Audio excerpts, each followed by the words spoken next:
So embarrassing to say at 55. I don't think I've clearly chosen a partner that's compatible for me. I was really good at holding up fake facades.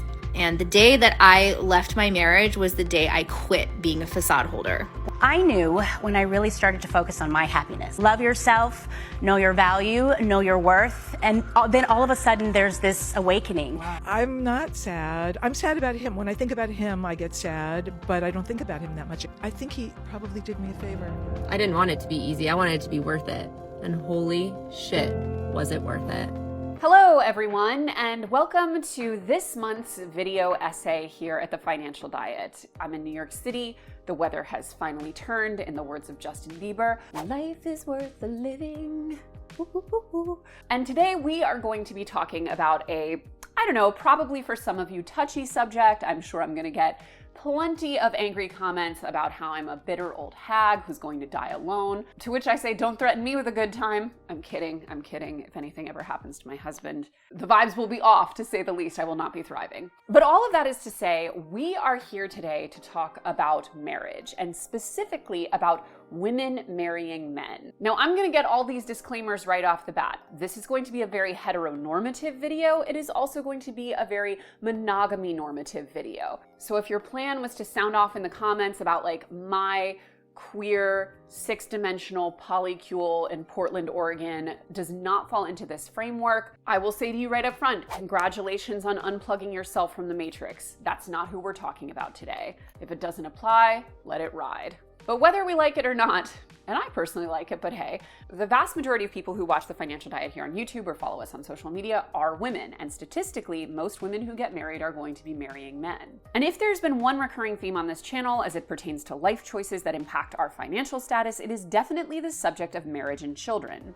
Particularly when you are a woman marrying a man. Now, cards on the table, I'm a woman married to a man. I've been with my man, for 14 plus years. And yet somehow I'm still only 22.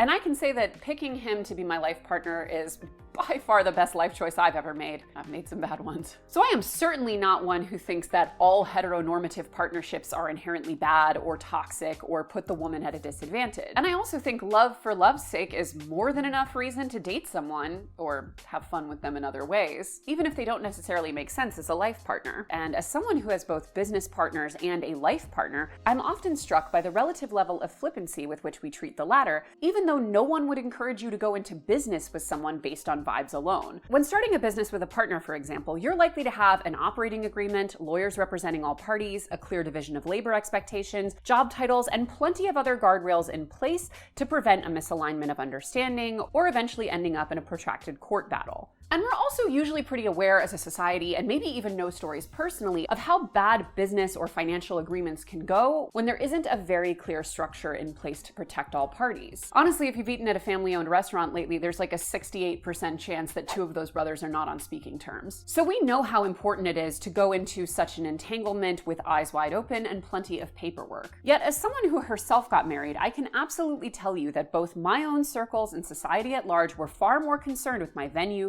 dress, and cake flavor than they were about me having a prenup or a planned division of labor or how we would combine and manage our finances. Essentially, we treat marriage as an extension of the dating stage, rather than as the extraordinary legal and financial partnership that it actually is. And with women being the primary planners and participants of typical wedding culture, something that has only exploded in recent years, there's much more reason in our society to obsess over details of a party than the practicalities about the union it's meant to celebrate. All of this despite the fact that getting married is likely to be the most legally and financially consequential decision you ever make in your life. And as our friend Erin Lowry likes to say on Asked and Answered, even if you don't have a prenup, you still have one. It's just the default laws of your state. But why is all of this so dangerous for women in particular? Now, for one thing, while we have good data to show that marriage is generally additive to men's lives, and we'll get into why that is later, The same can't always be said for women. Women initiate a large majority of divorces, around 70%. Women's happiness tends to increase upon divorce, whereas men's decreases.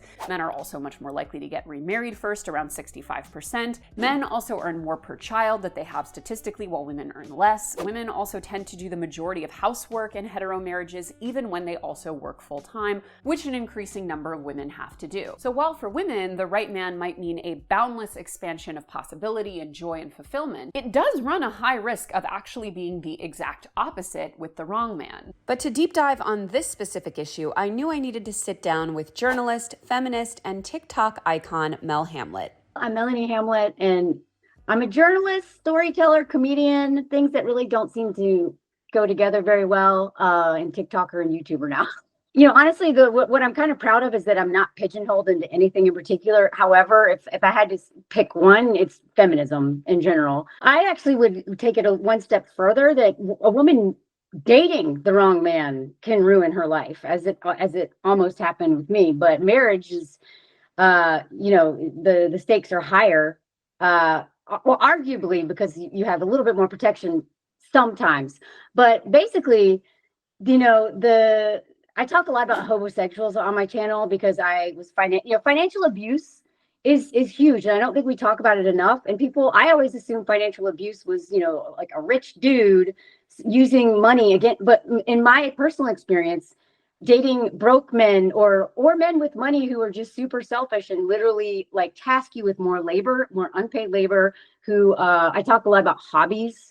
And how men will financially abuse women through their hobbies. I wrote an article for a reported story for the Washington Post about this. If you're married to adventure, is there room for anything else? And that was basically, and I didn't even realize at the time what I had touched on until I did, you know, these last few years, that men dominate time. That whatever spare time in the couple, the men dominate it, and especially with very expensive, time-consuming hobbies that are outside the home. To get a first-person account of life before and after divorcing a man, we spoke with Robyn, who's at the end of the process of divorcing her husband of 8 years. My name's Robyn, and I was married for 8 years, and I'm still in the process of divorce, but I separated from my husband nearly 2 years ago. We met when we were in university, so we were quite young when we met, and we were also both religious, Christian.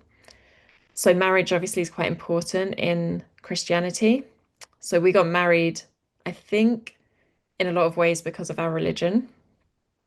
We did get on, you know, it wasn't the only reason, but that was one of the main reasons that led to our marriage. And, you know, there was a lot of good things in the marriage, but there were certain issues that, you know, obviously every relationship has its issues. But the reason that we ended up deciding to divorce was essentially because some of those issues that come up in a marriage, they'd come up over and over and over again. We'd talked through things, we'd tried different things to work it out. And for me, it was that we had another one of those conversations about those issues. And it just felt like maybe a bit like a Groundhog Day, like we're just repeating the same thing. We're not making any progress. And I just felt like I'd already done everything I could possibly do to resolve these things.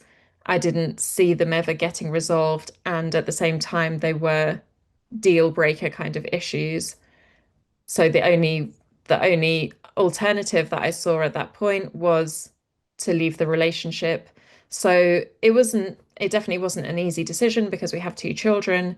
So I was also trying to consider what's best for the children. And it is complicated. I think relationships are complicated and it's never an easy decision to end one.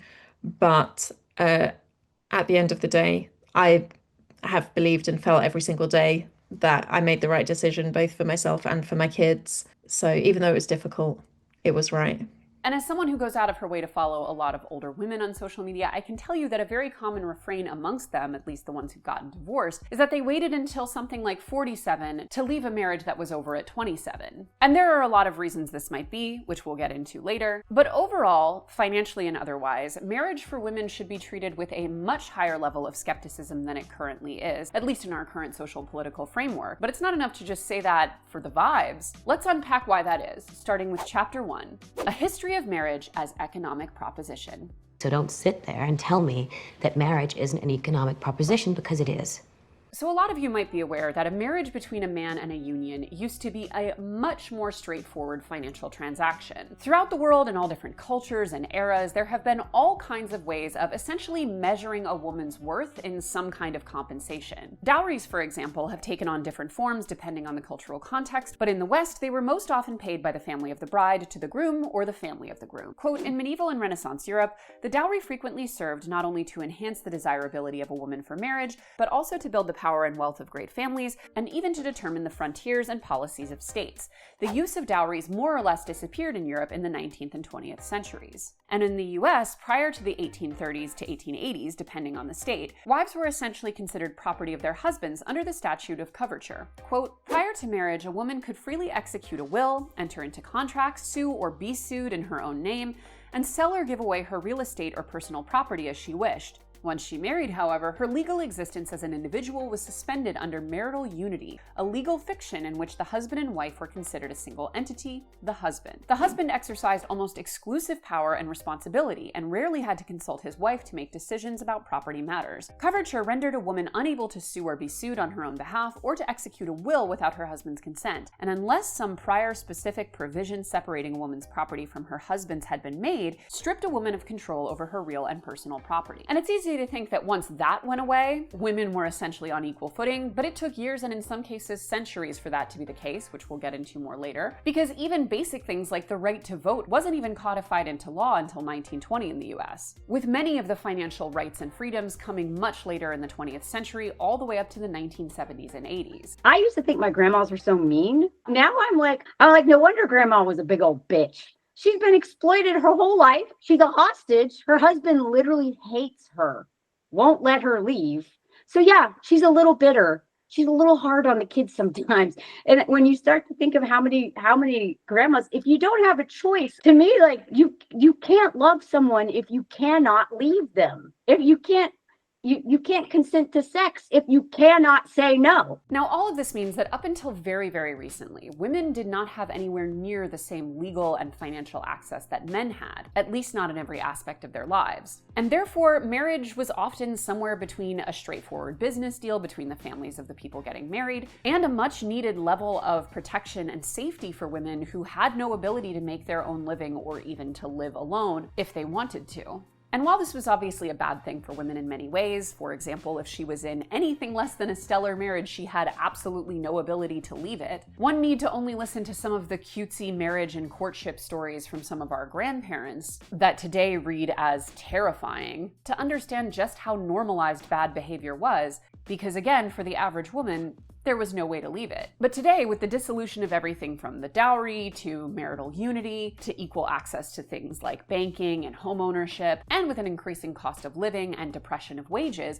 we're in a kind of financial no man's land for heterosexual marriages. Because, for example, a man is not expected coming into a marriage to be able to support that family on his own. Because for all of the downfalls of this previous system, at least there was a very clear expectation and division of labor around who was bringing money into the home and who was being taken care of financially. We now, in many cases, expect a woman to also be an earner, if not an equal earner in the household. And yet they're still saddled with the majority of domestic labor the way they would have been during this previous era, which in practice makes for a no-win situation for a lot of women, with very few of the guaranteed upsides, at least, again, financial. Because like it or not, we must address Chapter 2, when he's not willing to meet you halfway. The bleak reality is that society tends to place more importance on a husband's time than a wife's, and if your own husband can't see this for the bullshit that it is, that's a huge red flag and a probable harbinger of problems to come. Because studies have shown that most men think that they are doing an equal share of work in the home,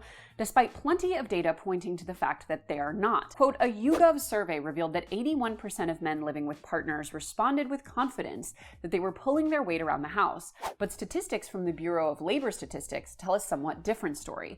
Women cooked, cleaned, and did yard work for nearly 2 hours a day, according to the study, and their male partners did only half of that amount. Now, it is worth noting that that half is still way more than men used to do, but again, in the case where women are also expected to work out of the home, which is now the majority of marriages, nowhere near fair. A lot of men can't handle women making more money than them, right? So that's why I don't have a problem with women dating men who make less money if that man is making up for it in emotional labor, domestic labor, but a lot of men don't. They want what their grandpas had, which is basically having hostages. Because one of my grandmas was a literal hostage. He would not let her have a divorce. And they hated each other. And he refused, and he hated her. Invisible labor is still labor, even if you don't get paid for it. Emotional labor is still labor, even if you don't get paid for it. And because men don't see a dollar sign attached to it, if you don't give it to them, then then they're like, what? But it's just assumed that it's, like you have to like make it visual somehow. That's why a lot of those books, Fair Play and all those, or at least they're trying to make it visual for them. Like, dude, you have no idea what I'm doing all the time so that you can go do this thing. On that note, let's take a look at some particularly chilling stats from the Pew Research Center. Notably, a growing share of hetero marriages are looking more equal on paper in that there are more marriages where each spouse earns roughly the same. However, housework is still not equally shared. Even in marriages where the woman is the breadwinner, she will still do 6 more hours on average of domestic labor than her husband.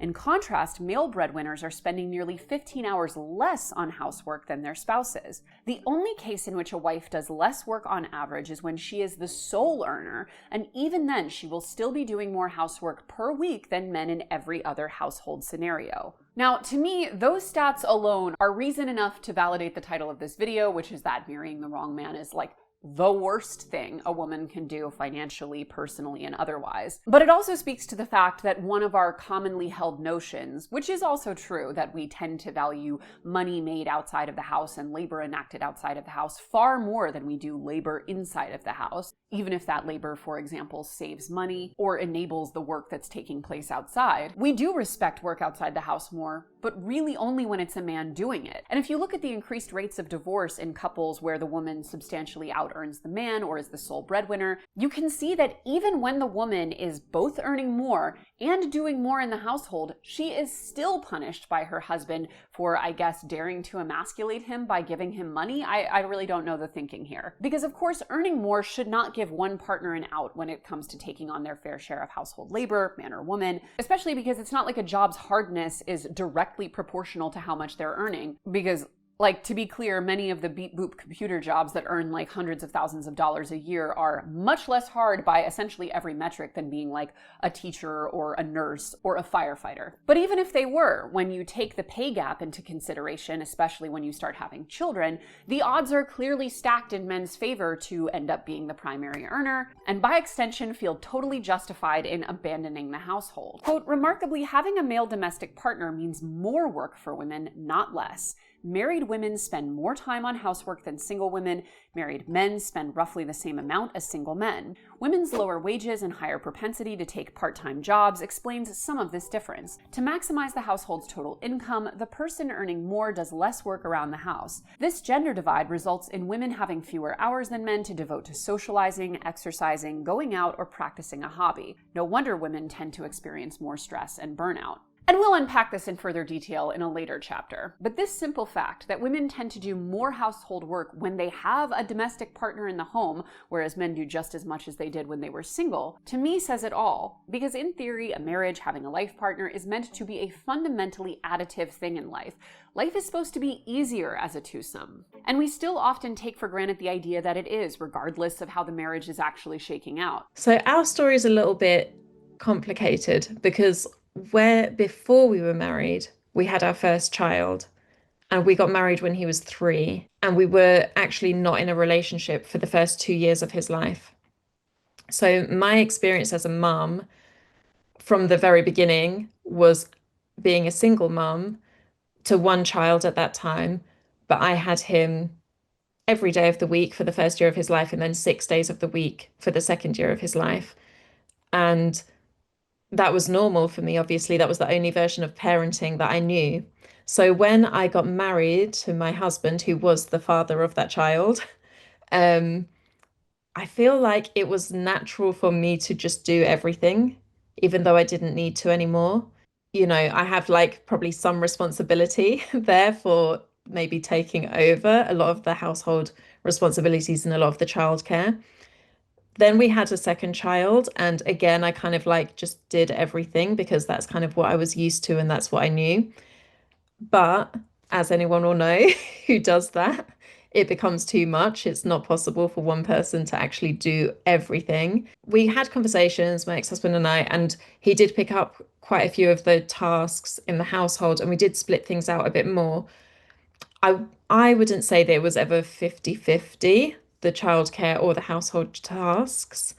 And I also wouldn't say that it was 50-50 in terms of like monetarily what we were bringing into the home. Like I was usually earning more or more consistently.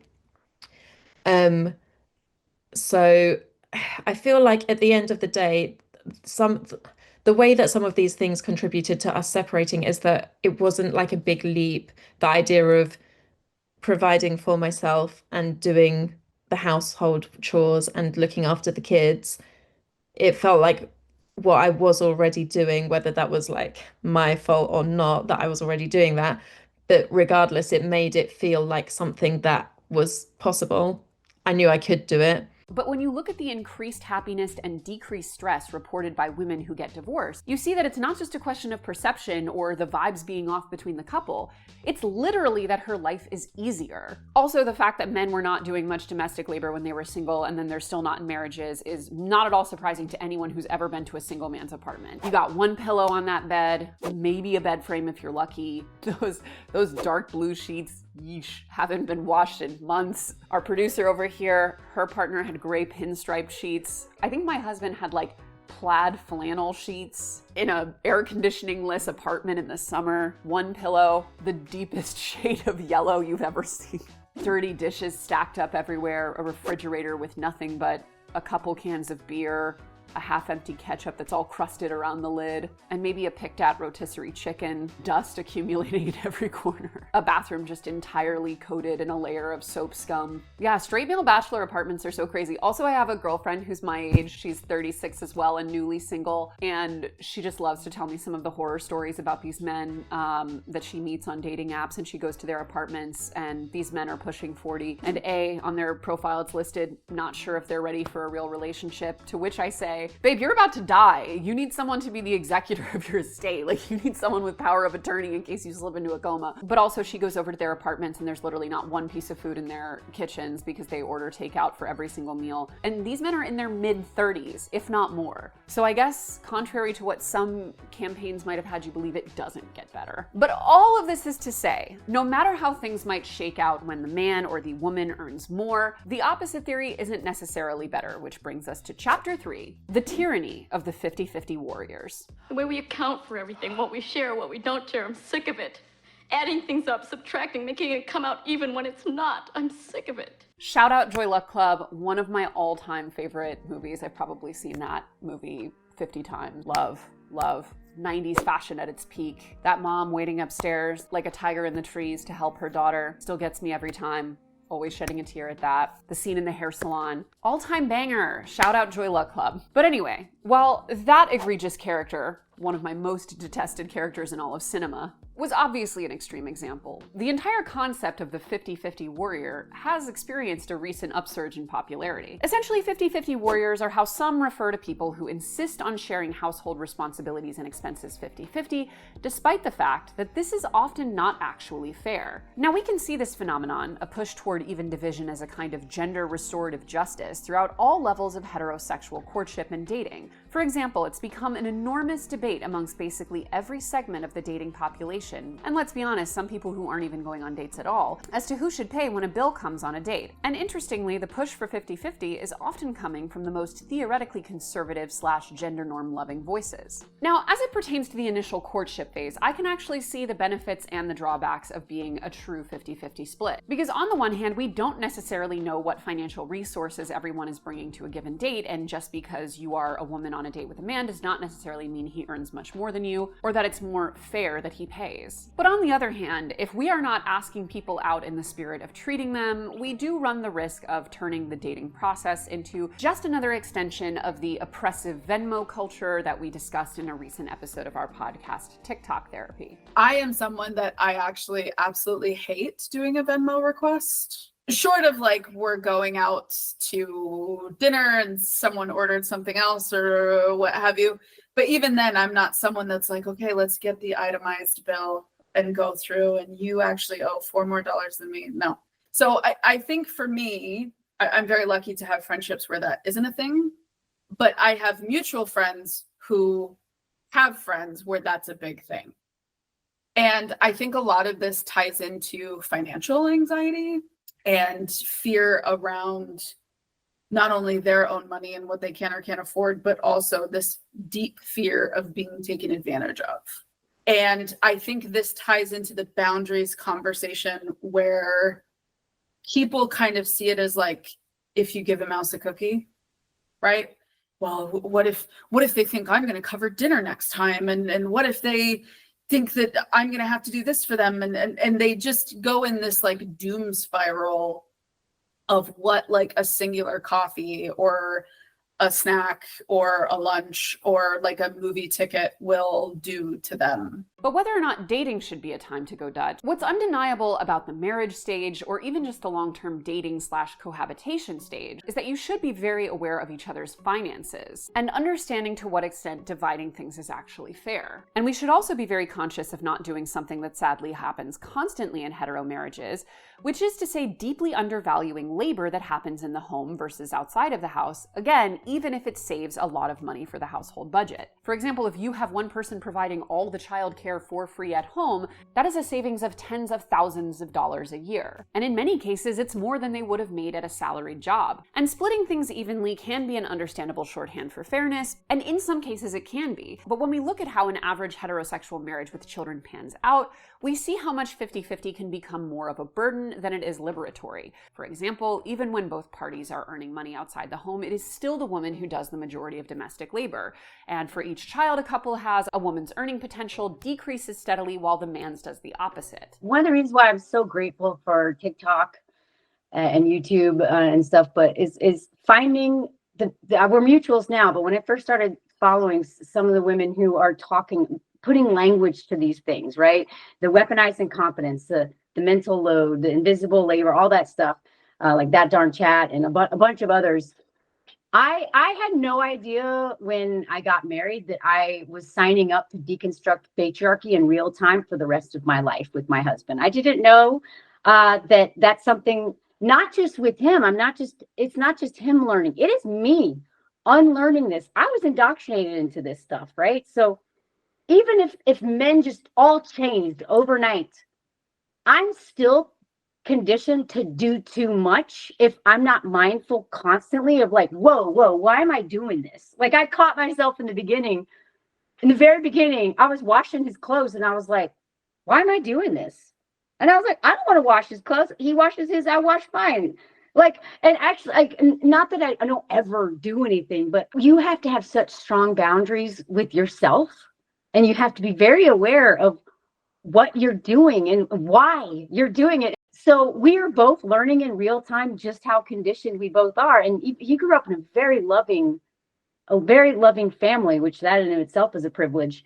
I grew up with a single mom. So we are both kind of like, yeah, you bring what you know into a marriage. And if you grew up watching a man being centered in the home or not, and then on top of that, even as being raised by a single mom, every movie, every rom-com, every movie, every advertisement, every book, every song is about centering men, centering romantic love, being a sacrificial lamb, everything is through the male gaze. So even if you had the most, badass feminist role model at home, and even if your parents talk, society's still going to teach you all this garbage. The teachers are still going to, for example, if there's a boy being disruptive and a bad student, what do? They put the smartest girl next to him, sacrificial lamb.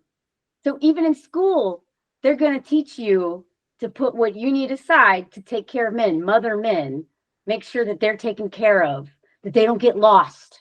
It is also usually the woman who has to take a step back from the workforce, which is also very likely to greatly depress her earning potential if she ever does re-enter it. And when the labor in the home is perfectly evenly split between the genders, which is a very rare occurrence, there is still a reality that most of the time, earning potential is heavily impacted on a gendered basis as one that moves through life and kids. So 50-50 is not likely a financial reflection of this. And a lot of the 50-50 stuff ultimately comes down to a question of equity versus equality. Quote, equality means that each individual or group of people is given the same resources or opportunities.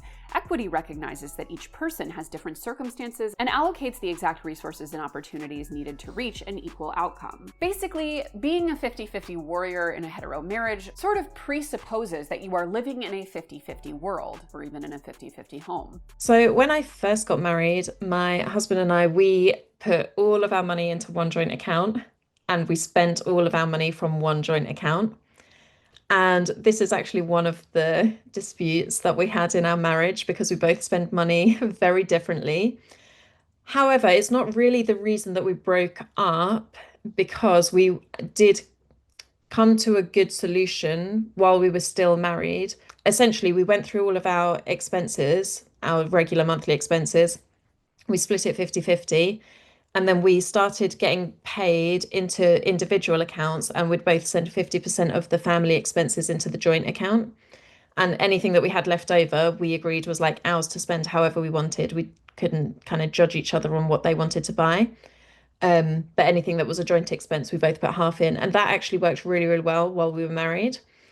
So as a result, since leaving the marriage, I would say that financially that transition's not been very different, because I already basically managed my own money. And because in my situation, I moved out of a home with my husband into a home with my friend who's also a single parent. And we also have shared rent, shared food and bills. So I do the same thing with her as I did with my ex-husband. I send 50% into, it's not a joint account, but we send 50% into the specified accounts. And whatever I have left over is mine to spend as I wish.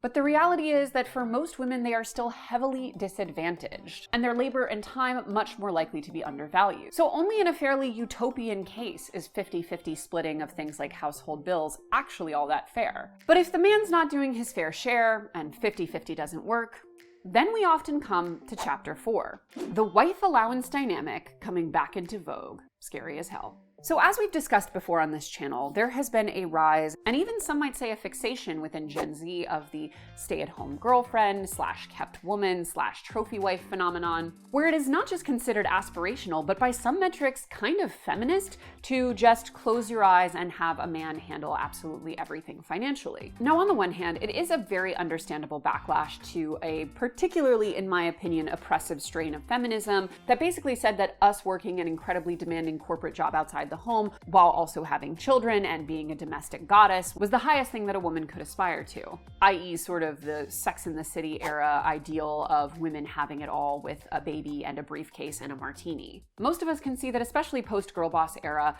this paradigm of working yourself to the bone while also doing everything at home just results in unhappy, burned out, often low-key alcoholic women. And the truth is, while the quote right to work was sold to us as a feminist ideal for a very long time, and on some level it was, which we'll get to, the net result of such an influx into the workplace has been a total devaluation of labor with a greatly expanded workforce.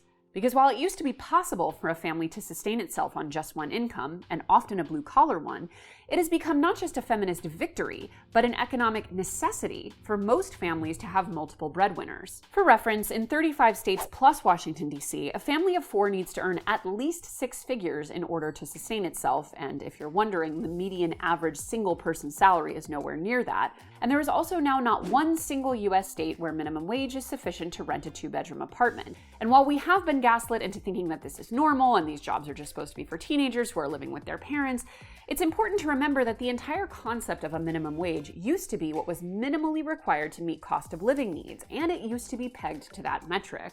But even if we're pushing up against a world where women are essentially required to work outside of the home and still expected to take on the majority of labor at home, which we are, this reversion to a world in which the man holds all of the financial strings and you are entirely reliant on him, if not indebted to him, is not necessarily an improvement. And while it might seem like a recent trend, this is actually pretty widespread. Quote, according to a study from UBS Global Wealth Management, 58% of women let their spouses handle the big picture finances. And in the US, 56% of millennial women ages 20 to 34 were okay with letting their husbands handle the money choices. And if you're wondering, that number includes the vast majority of women who also themselves work and bring money into the home. Because even if the girl boss movement sort of went off the rails and the pressures of late stage capitalism mean that working for women isn't some liberatory exercise, but rather an economic necessity because cost of living is too high and wages haven't kept up, the world that those feminists, particularly in the 70s, were fighting so hard to leave behind wasn't some kind of utopia for women. There was a very good reason why women fought so hard to have their own financial agency. We think about the fact that the divorce rate has skyrocketed in the past several decades, for example, and there might be a tendency to think that this is because people are just less committed, or, they're more fickle, or they're not willing to put in the work that it takes to build a lifetime with a partner.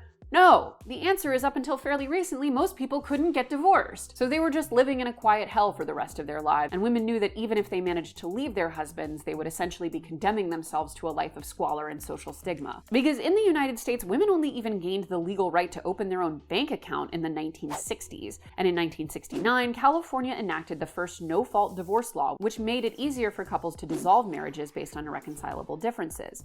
Women in the United States were only legally granted the right to obtain credit cards in their own name on October 28, 1974, and in 1974, the Equal Credit Opportunity Act prohibited discrimination against loan applicants based on sex, marital status, or familial status, further easing access to mortgages and home ownership for women.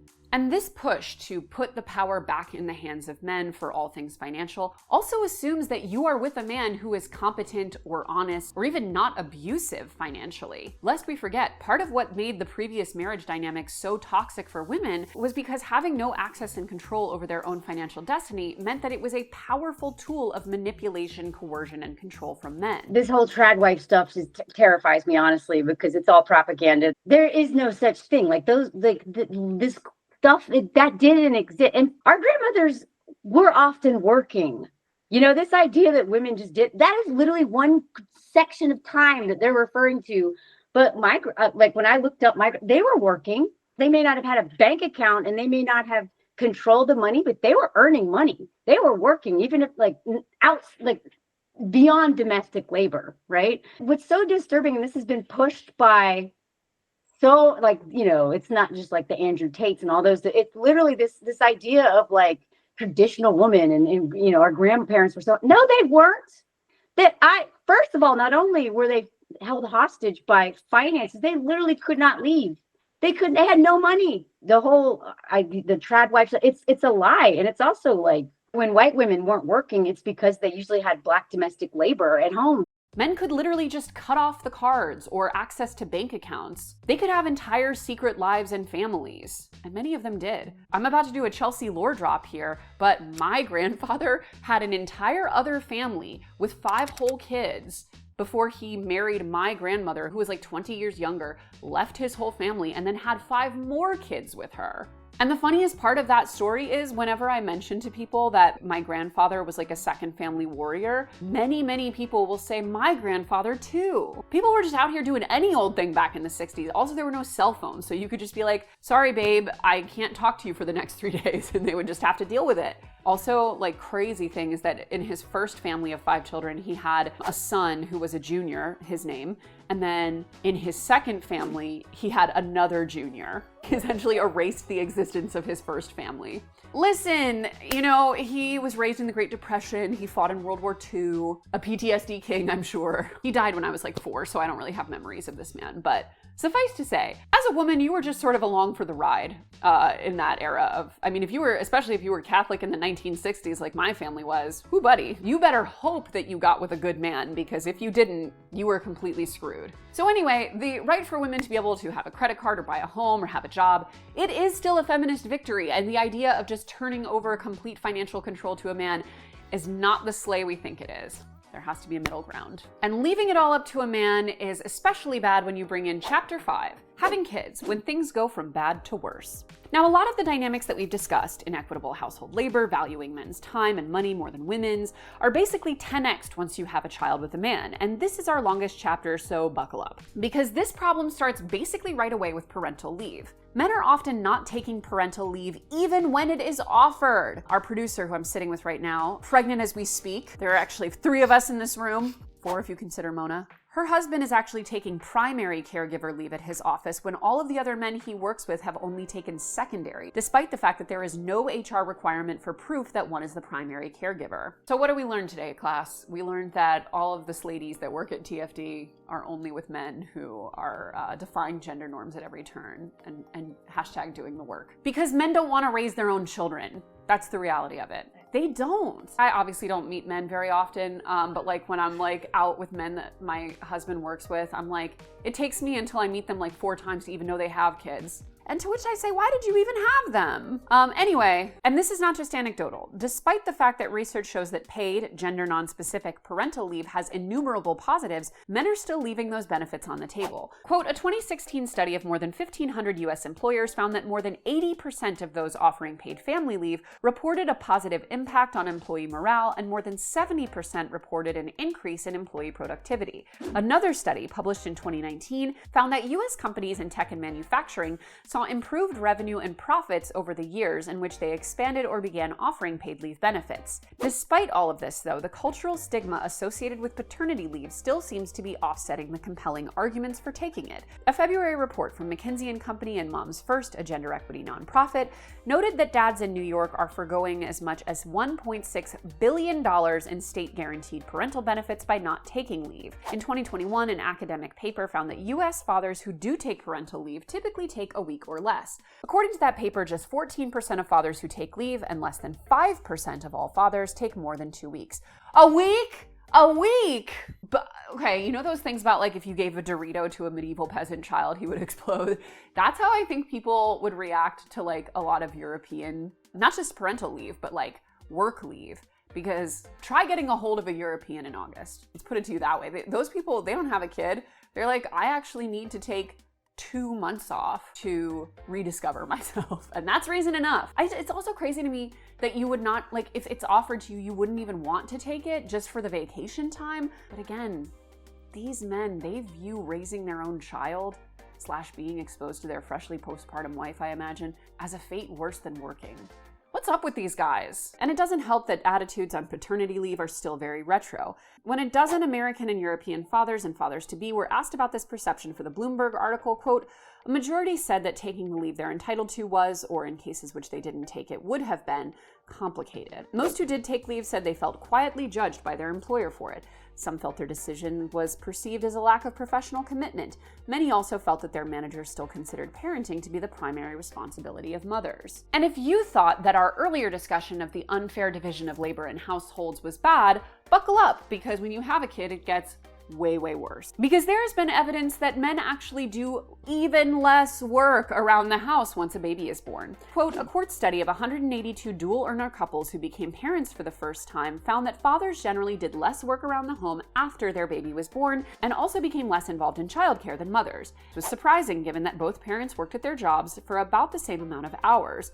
Before their baby arrived, men and women in our study were both working roughly the same number of hours inside and outside the home. And after having a baby, they still worked the same number of hours at their jobs. After we separated, there was a year where my husband, he looked after the kids 50% of the time. He obviously looked after the house that he was living in with them.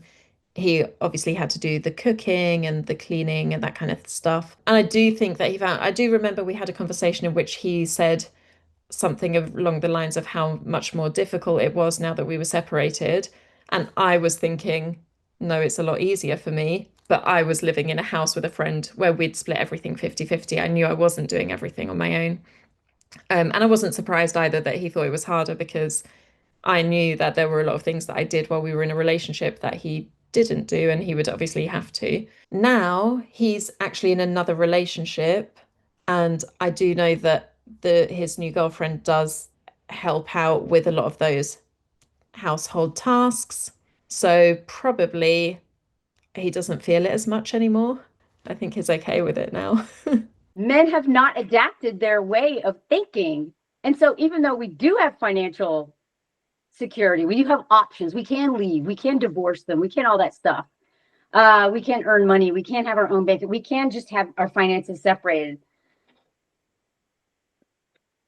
The fact that a lot of men will, like, they haven't changed their attitudes around marriage. So a lot of them, it's the finish line, not the beginning of something. Oh, I'm set, I'm good. Whereas for women, no, that's the beginning of something new. But a lot of men are like, cool, I'm set, I'm good. I did all the things I needed to do to get wifed up. And now I'll just keep doing my thing. And so now it's like a lot of women that, because there's no separation, like strict separation of like who does what, women are just doing all of it. You know, so I'm not saying that we have it worse than our grandmas, because obviously being able to, like, legally to be able to leave, to have birth control, to have all these things is better. But because men are so far behind in letting go of that entitlement, and the way that, like, they don't want to do more. And for me, the increased divorce rate is a great thing, because women are choosing themselves. And moms are often pushed into the role of being the primary parent, whether or not they wanted to, whether or not they are the primary earner, or whether or not they had a different plan at home. Quote, a new research paper shows that moms aren't the default parent because their husbands use weaponized incompetence to get by, though that does happen. It turns out schools can also be to blame, as they're more likely to call mom than dad when they need something. The researchers behind the paper reached out to over 30,000 school principals across the US. Fake emails sent from two-parent heterosexual families indicated that they were looking for a school for their child and asked if the principal would call them to discuss. The emails provided numbers for both parents, and the researchers were able to see which parent, if any, got a call. Researchers varied the wording of the messages sent. In one case, the email message said, "Can you call one of us to discuss?" without indicating which parent to call, leaving it up to the school to decide. In these cases, 59% of the time, mom got the call. Now, you certainly can't control how the outside world is going to treat you guys, but it does go to show that unless you are working very hard as a couple to combat many of these default norms, you are almost certainly going to fall into them. And as we mentioned, men are rewarded for having kids, financially and professionally speaking, while women are punished. For example, the gender pay gap is even worse when it comes to parents. Last year, the Institute for Women's Policy Research reported that mothers earn less than fathers in every single state. Nationally, employed mothers were paid just 62.5 cents per dollar paid to fathers in 2022. Mothers who worked full-time year-round were paid 71.4 cents per dollar compared to fathers. And additionally, due to the high cost of childcare in the US, it is not uncommon for women to either cut back on their working hours or stop working altogether once they became mothers. Childcare deserts, or areas that have too few childcare spaces compared to the number of children that need care, have made it difficult for many parents to obtain a spot in their childcare programs altogether. Often the expense of childcare does not offset mothers' wages, which can cause them to exit the workforce overall. And since we are one of the few countries in the world with, survey says, no federal paid leave of any kind, including parental leave, it's no wonder that many moms who are already doing the bulk of the housework and childcare are forced to take unpaid time off work or to cut back work substantially in order to care for their families. This is why, if you are considering having a child with a man, it is so important that you base that decision only off of his actions, not his words, prior to having that child, that demonstrate that he will go above and beyond to counteract this really unfair paradigm that we're existing in. Unfortunately, though, in the majority of cases, it does not work out this way. People fall victim to a combination of the gender norms within their home and the pressure they're experiencing socially to result in marriages where women are overworked and overburdened, they're underfulfilled and underappreciated, and just generally doing worse than they would have been had they remained single. If you marry and who you marry, and again, I would even go as far as say date, seriously, is as a woman under patriarchy, is the most critical decision of your life. I'm not saying every single relationship from my grandparents' age and beyond was miserable. I'm sure there were some, but at the end of the day, did they really enjoy that? Because if you don't have any other options, then maybe you just learn to enjoy the life that you have. You know, some of my relatives are like, oh, but I love, and I'm not saying you can't, and I know a lot of women love being mothers. They love cooking. They love all of the domestic things. They truly love it. I'm not saying that is not possible. And if that was your only option for a really long time, then how would you, and you couldn't even be, I don't know, a mechanic or anything else, then how would you even know that you love this thing when it's literally all you could do? Which brings us to our final chapter, when you inevitably want a divorce from him. The common theme I've noticed with some of these older women on social media is how many of them will say, like, I waited until I was 47 to leave a marriage that was done at 27. And a lot of them are even on social media in the first place because they're going through this like self-rediscovery era much later in life because they're finally not burdened by the wrong man. And this is not to say that every woman is inevitably going to get divorced or end up in a bad marriage, because to be clear, a lot of them are also in great marriages or just never got married in the first place. But it is to say that when a marriage is going wrong, when a marriage is failing, the woman, because it's usually the woman who initiates a divorce, is probably aware of that years, if not decades, before she finally pulls the trigger. And if you're a younger woman who's unhappy or unfulfilled or neglected in your marriage, but you feel guilty or ashamed about potentially saying this isn't working and moving on, do not let society gaslight you into giving that man more of your youth. And start seeking out the wisdom of older women who lost decades to the sunk cost fallacy, because they'll tell you what's up. So we cannot talk about the financial toxicity involved with marrying a man without addressing what happens when you leave him. What women lose in a divorce, especially when it comes to stay-at-home moms or women who basically exited the workforce in any way.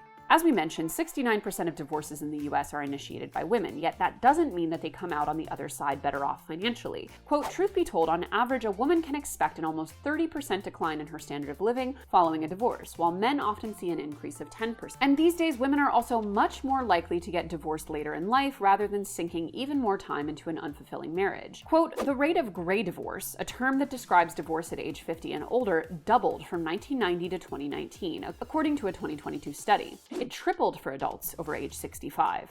In 1970, about 8% of Americans who divorced were age 50 and older, but by 2019, that share had jumped to an astounding 36%, the study found. About 1 in 10 people, 9%, who divorced in 2019 were at least 65 years old. Now, I can't remember which comedian this was, I think it was Chris Rock, but he was talking about how when people get divorced, people will be like, oh, I'm so sorry, condolences, whatever, and it's like, no. Do you realize how bad things had to be for how long for people to actually pull the trigger and get divorced? This is probably one of the more fulfilled moments of their life on some level, at least for the person who initiated it.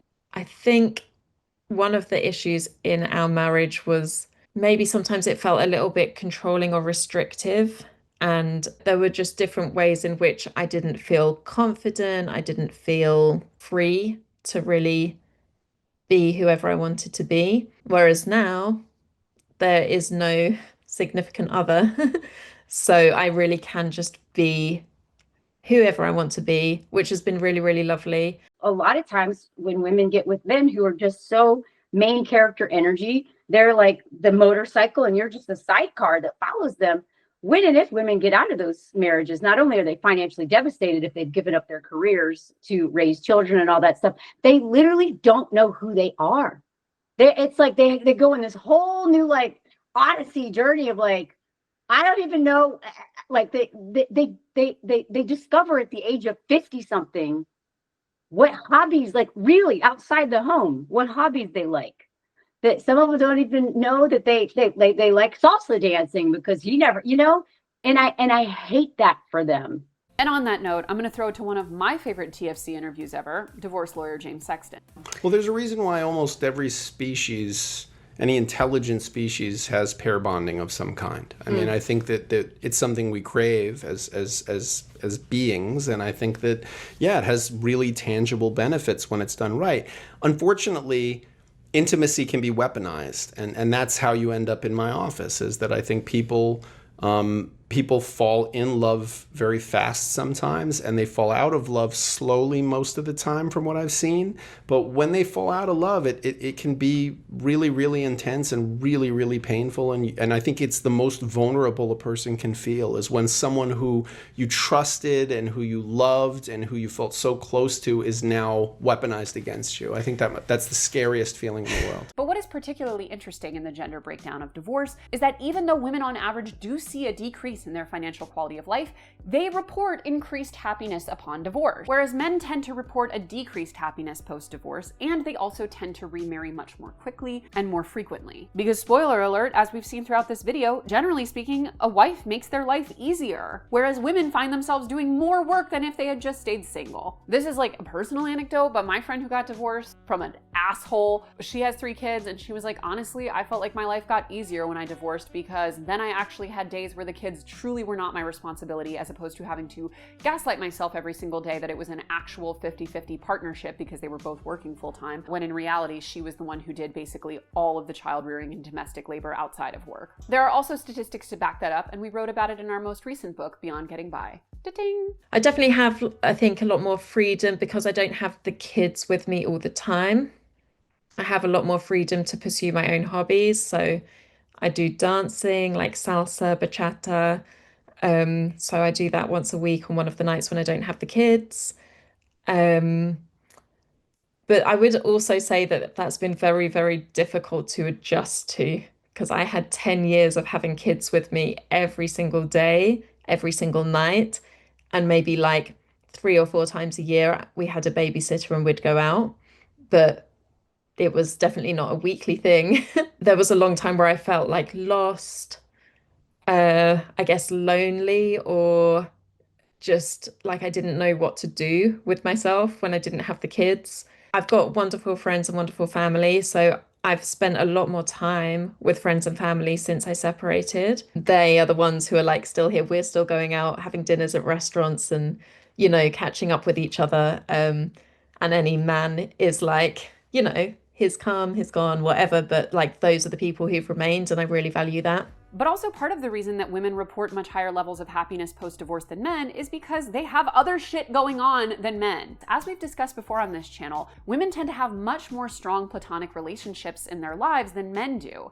And for many men, their wife is essentially their sole friend and their sole conduit to a social life. It's also worth noting that the friendship gap between men and women, especially as they age, has actually only been getting much worse in recent years. And listen, I am not here to dismiss the idea of the male loneliness epidemic. We've discussed it in a previous video here on TFD, but I am here to say that it's not necessarily a woman's job to fix that for you, ideally by dating you. Part of the loneliness epidemic is that you guys aren't making friends. But suffice to say, when women get divorced, whether or not they get remarried is sort of beside the point, because not only is their life immediately getting easier in most cases, they have other relationships, connections, and communities with which to sustain and fulfill themselves, even if they remain single. Obviously, things like Eat, Pray, Love might be an extreme example of this, but it is not at all uncommon for women who divorce later in life to actually experience a bit of a personal renaissance. The advice that I would give to anybody who is considering whether they want to leave a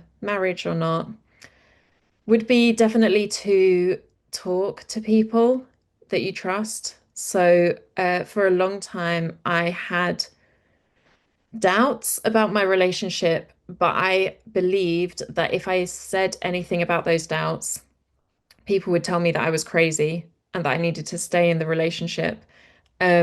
However, from the very first time I voiced those doubts to anybody, it was amazing how much I was proved wrong, really. You know, like my friends and my family, they listened, they heard, and not only did they hear, but they'd already seen a lot of the things that I was questioning, and they had kind of been waiting for me to cotton on, feeling like they couldn't say it as directly as they maybe wanted to because they wanted to maintain a relationship and a friendship. They didn't want to upset me, but yeah, they could see things that weren't good in that relationship. And as soon as I voiced them, they felt able to say what they had seen. So honestly, yeah, talking with people, being open about things that are happening in your relationship is very, very, very important. I was told by my ex-husband sometimes that I shouldn't talk about the things that happen in our relationship because it should stay between us as a couple, but I very much don't agree with that now. And I don't think there's anything that happens between a couple that needs to be a secret. If you decide you want to keep it a secret, that's your decision. But if you would want to tell somebody, I do think that you have a right to be able to tell somebody. And if someone's telling you to keep a secret, I don't think that that's a very good sign. And I would definitely recommend that people that you talk to somebody, anybody. And because it's mostly women who are initiating these later in life divorces, especially 65 plus, it really goes to show that the idea is not even necessarily that they might be able to meet someone better or remarry, because obviously it gets pretty hard to date and to find good quality life partners once you get older. They are truly saying to the world, I would actually rather die alone than die like this.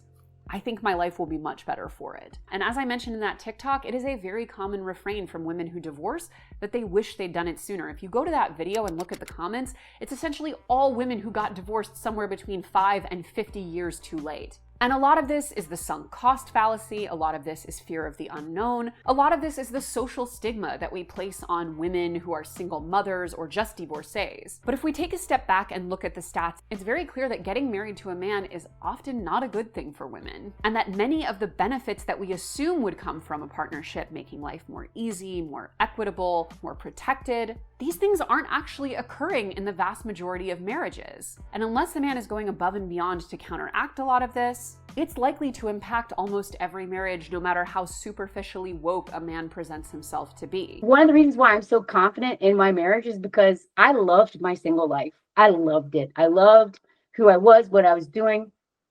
And I'm not afraid of being married to him because that's my standard, is this really happy life where I was centering myself, my community, my friends.